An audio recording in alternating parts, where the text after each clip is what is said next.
मधेस त्यो चेतनाको केन्द्र हो जसले देशलाई गान्धीवादी नेता महेन्द्र नारायण निधिदेखि सरोज प्रसाद कोइरालासम्म दियो।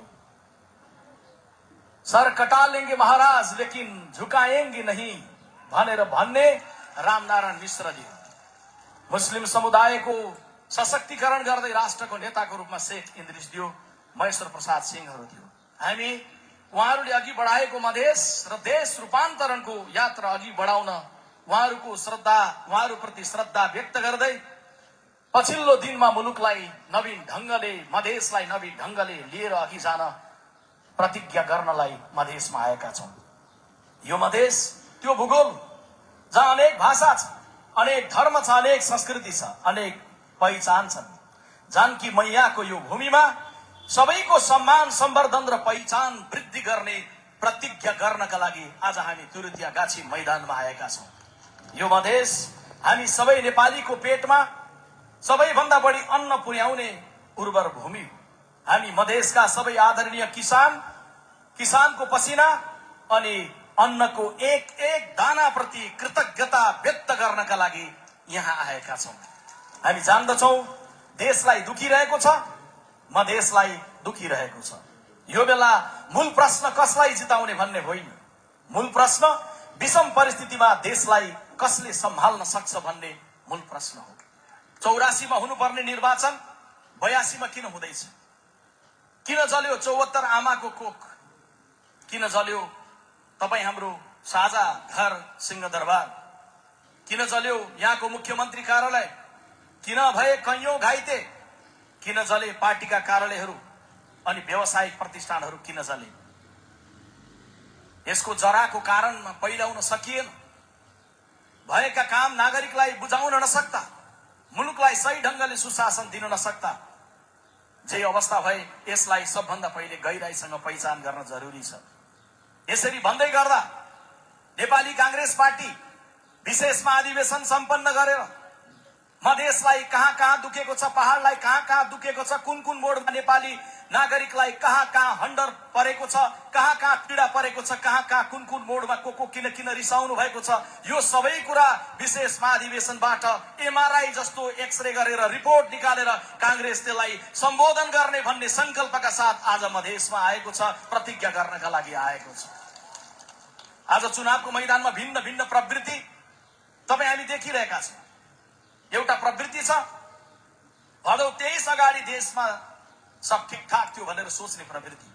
अर्को प्रवृत्ति छ जो भन्छ सबै बेठिक थियो, सबै खराब थिए, सबै भ्रष्ट थिए, देशमा केही पनि राम्रो काम भएको थिएन। यो दुईटै दृष्टि र यी दुवै सोच, यी दुवै प्रवृत्ति बिल्कुलै गलत छ। हामी मध्यमार्गी सोच राख्दछौं। भदौ अघि सबै ठिकठाक थियो भने यसरी जेनजी विद्रोह हुने थिएन। नागरिकमा खास गरी युवाहरूमा विश्वास जगाउन सकेको भए विद्रोह जगाउन कसैले सक्ने थिएन। आज विश्वव्यापी रूपमै यो चिन्ताको विषय भएको छ कि लोकतान्त्रिक शासन प्रणाली भएका मुलुकहरू हरेक ठाउँमा कहीं न कहीं कुनै न कुनै यो या त्यो मुद्दालाई सही ढंगले सम्बोधन गर्न नसक्दै गर्दा जेनजी मुभमेन्ट हामी कहाँ मात्र होइन अन्यत्र पनि भएको छ। हामी कहाँ भन्दा अगाडि बाहिर कहीँ भयो जेनजीको मुभमेन्ट, विशाल ढंगका प्रदर्शनहरू भए। हामी कहाँ भइसकेपछि अरू देशहरूमा पनि फैलिए। त्यसैले हामी चाहन्छौं कि सबै पुस्तालाई, सबै दललाई, सबै शक्तिलाई साझा सोचको विकास गरौं, साझा दृष्टिको विकास गरौं। बस्नुपर्छ गोलमेज भनेर भने गोलमेज गरौं, राष्ट्रिय संवाद गर्नुपर्छ राष्ट्रिय संवाद गरौं। सबै खाले आग्रह र पूर्वाग्रहहरूबाट माथि उठी राखेर हामीले देशका लागि सुशासन स्थापित गर्ने, समन्वितमा लिएर जाने साझा संकल्प गरेर जाउँ। आज यो ऐतिहासिक नगरीबाट हामी अपील गर्न चाहन्छौं सबै राजनीतिक दलहरूलाई, निर्वाचन सकिसके पछाडि संविधानमा गर्नुपर्ने केही आधारभूत महत्त्वपूर्ण सुधारहरू, स्थिर प्रधानमन्त्री 5 वर्ष कसरी राख्न सकिन्छ भन्ने सोच र दृष्टिकोणहरू, सुशासन कसरी स्थापित गर्न सकिन्छ भन्ने सोच र दृष्टिकोणहरू एउटा साझा ढंगको डकुमेन्ट दक्षिण अफ्रिकामा निर्वाचन भन्दा पूर्व साझा संवैधानिक सिद्धान्त बनाए जस्तो बनाउने गरी हामी पहल कदमी गरौं। आज हामी त्यो अपील गर्नका लागि आएका छौं।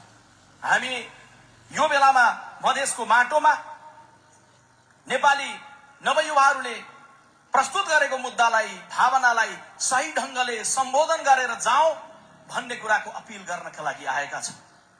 यदि जे जस्ता ज्वलन्त मुद्दाहरूमा विद्रोह भयो, विस्फोट भयो, त्यसको जरामा पुगेर हल गर्न सकिएन भने आदरणीय सहभागी मित्रहरू, मिडिया मार्फतबाट लाइभ हेरिरहनुभएका नेपाली बौद्धिक क्षेत्रका व्यक्तित्वहरू, अन्य राजनीतिक दलका सबै नेतृत्व र सदस्यहरू, यदि निर्वाचन पछि बन्दै गरेको सरकार मार्फतबाट सही ढंगले विषयलाई सम्बोधन गर्न सकिएन भने आज जेनजीको नेतृत्वमा विद्रोह भयो। अबको 10 वर्ष पछाडि जेनजी पछिको पुस्ता अल्फाको नेतृत्वमा देशले विद्रोह बेहोर्नु पर्ने खतरा आउन सक्दछ। हामीले आजका लागि मात्रै सोच्ने होइन, हामी केवल फागुन 21 मात्रै सोचिरहेका छैनौं, हामी केवल 82 साल मात्रै सोचिरहेका छैनौं, हामी 92 सालको बारेमा पनि सोच र दृष्टिकोण बनाइरहेका छौं। के हामी अबको दशक, 1.5 दशक पछाडि फेरि 70-74 आमाहरूको काख जलेको दृश्य हेर्न सक्छौं? के हामी दशक, 1.5 दशक पछाडि एक अर्को सिंहदरबार खडा गरिसकेर भग भग जल्दै गरेको दृश्य हेर्न सक्छौं? हामी सक्दैनौं। त्यसैले पुरानै ढंगले चलेर नयाँ परिणाम दिन सकिँदैन भन्ने कुरामा हामी विश्वस्त छौं। तपाईँ हामी विश्वस्त छौं।